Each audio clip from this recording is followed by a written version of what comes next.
Everybody, it's me, Andrew. Get out into nature and tune in for yourself.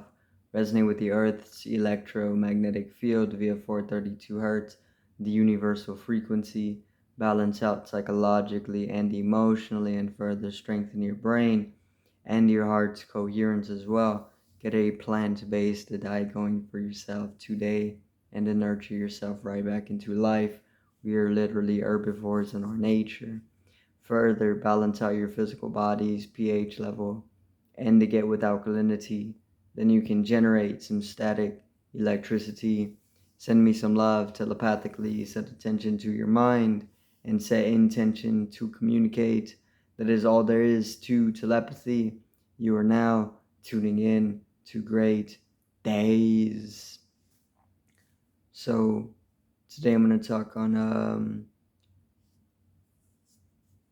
the spaciousness of nature and what realizing and even experiencing the spaciousness of nature can do for you.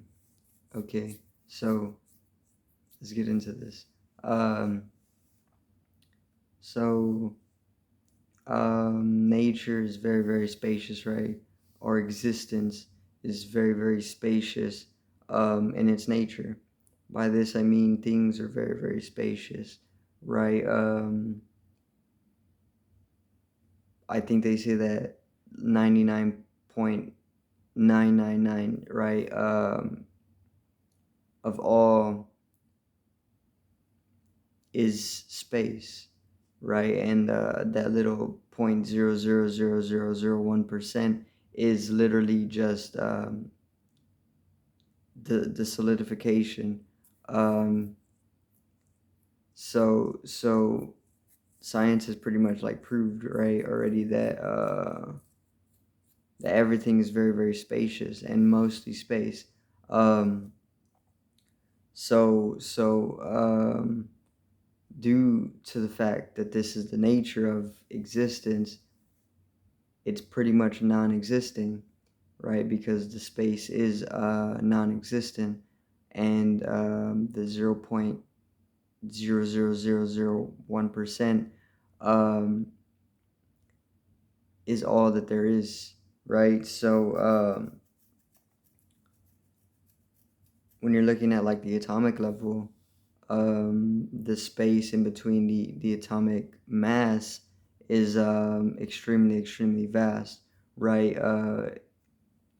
In comparison to that very atomic mass, and if it was accumulated, um, and it wasn't organized, if all the atomic mass was accumulated to one point, then then the space that would hold, or yeah, that would hold the atomic mass, or the atomic mass would be in, would be nothing compared to the void of where the atomic mass is found, right? And that is the nature of existence, which is non-existent because it's literally nothing, right? And all that we think there is that one little piece of matter, right? But that doesn't even exist either. So we actually don't exist, right? And the only reason things seem matters is because the fact that um, the way it's organized itself, consciously organized itself, is to give rise to that little 0.1% of illusory existence, right? But it's only organized itself like that so that it can give rise to an illusory existence, right? Other than that, when you really get into it, it's pretty much just non-existence and it's void and it's space, um, keeping that very tiny mass, right? And everything, what you think is mass isn't really mass, it's just space. And due to that fact, nothing actually exists. So um, when you are able to like strengthen the spatial awareness, you can actually have an experience where you can, I want to say, conceive or at least experience, right, that very non-existence, right? um, which, if you are able to strengthen your spatial awareness enough to the point where you can have an experience of the void, then it's very, very changing, um, because it allows you to bring in a dimensionlessness to your awareness. And this is important for a lot of things, because it's in the dimensionlessness, the in between, or the void, that everything is able to conceive itself, right, conceptually. So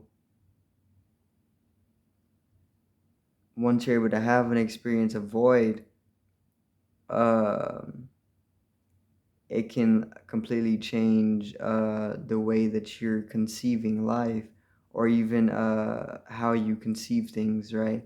It can also completely change conceptual perception for you, and also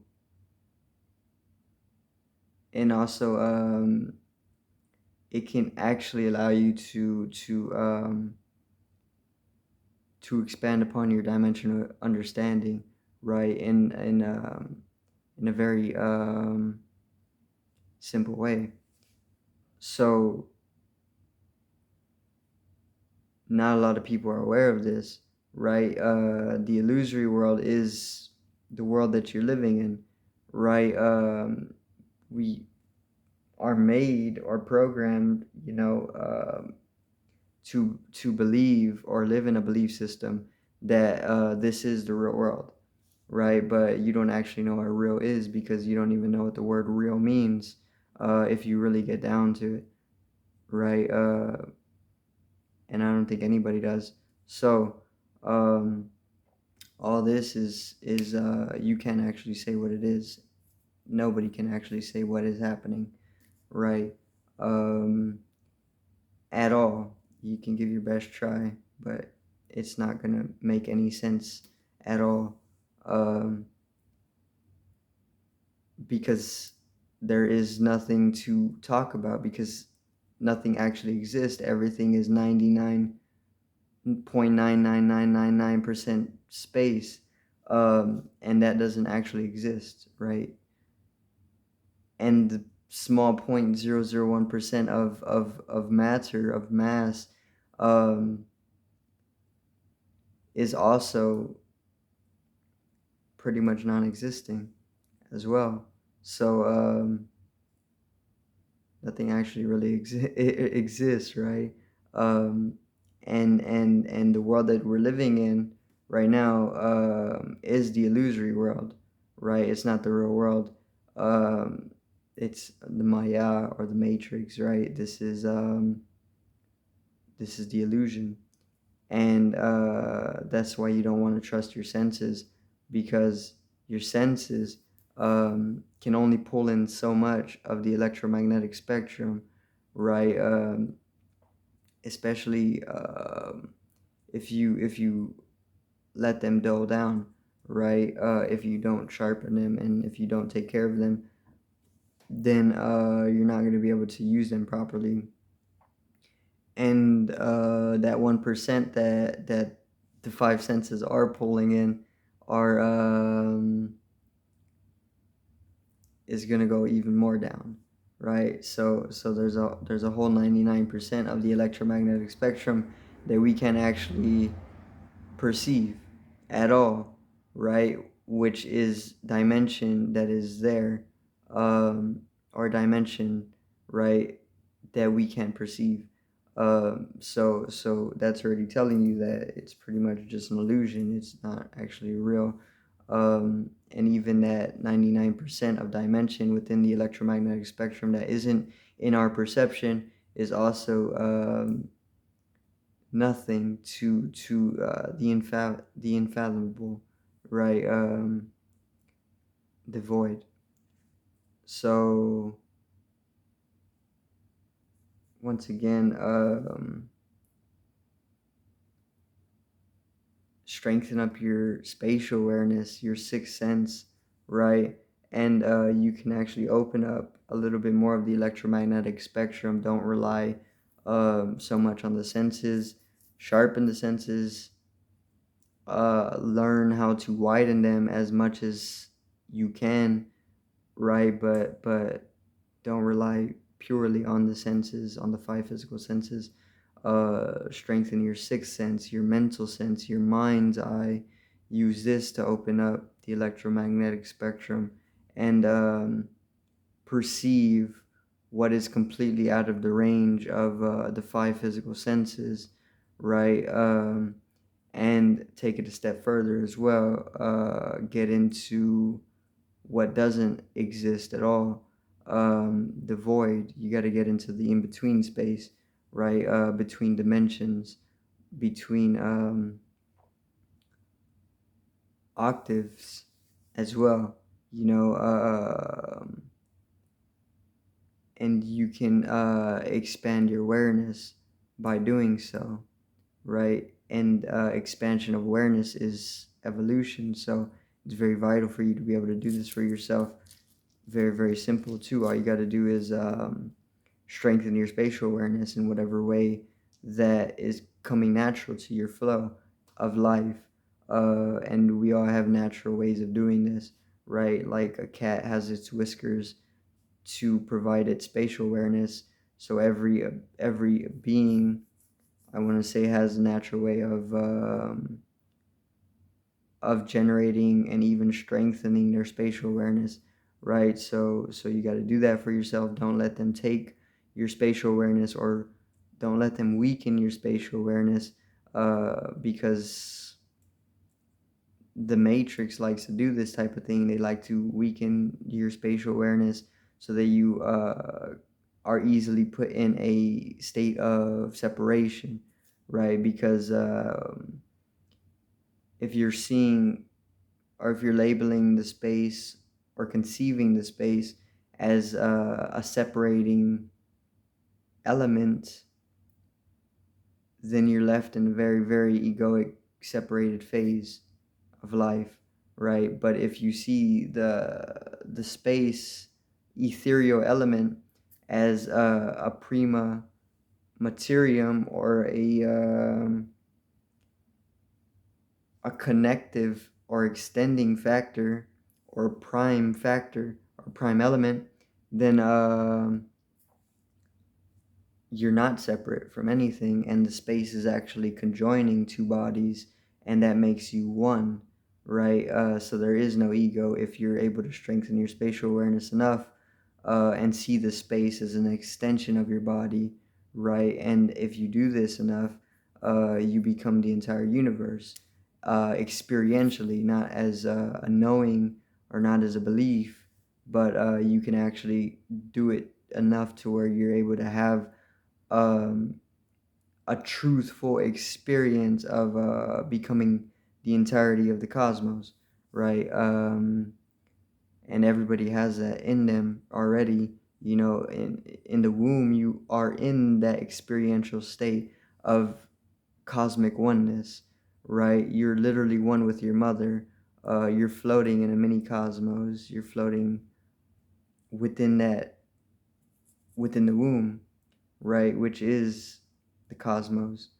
uh, you're in cosmic consciousness while you're growing in the womb. So you're Christ conscious in that state, um, and you're one with your mother. And this is why mothers, while in pregnancy, are very, very hyper intuitive, right? Or they're empowered, whatever it is, um, very connected to things, because the baby is very connected, because it's the closest to life, because it's just being born, it's just being grown.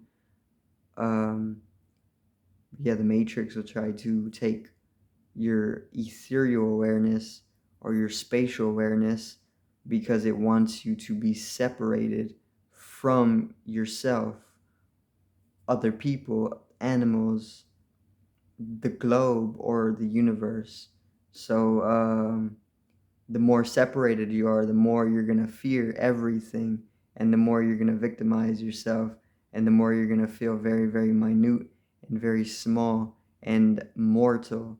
Um, and you're gonna want to avoid all things that are gonna bring you into a healthier state of consciousness, right? Which is what the machine wants to do to you, because it can use you as a battery if you are put in that state of ignorance, right? But if you strengthen your ethereal awareness, your spatial awareness, and you become more at one with the universe and dissolve away the ego or the egoic entity, then you're left in unity and love, unity, consciousness, and bliss, love, plasmic conductivity, right?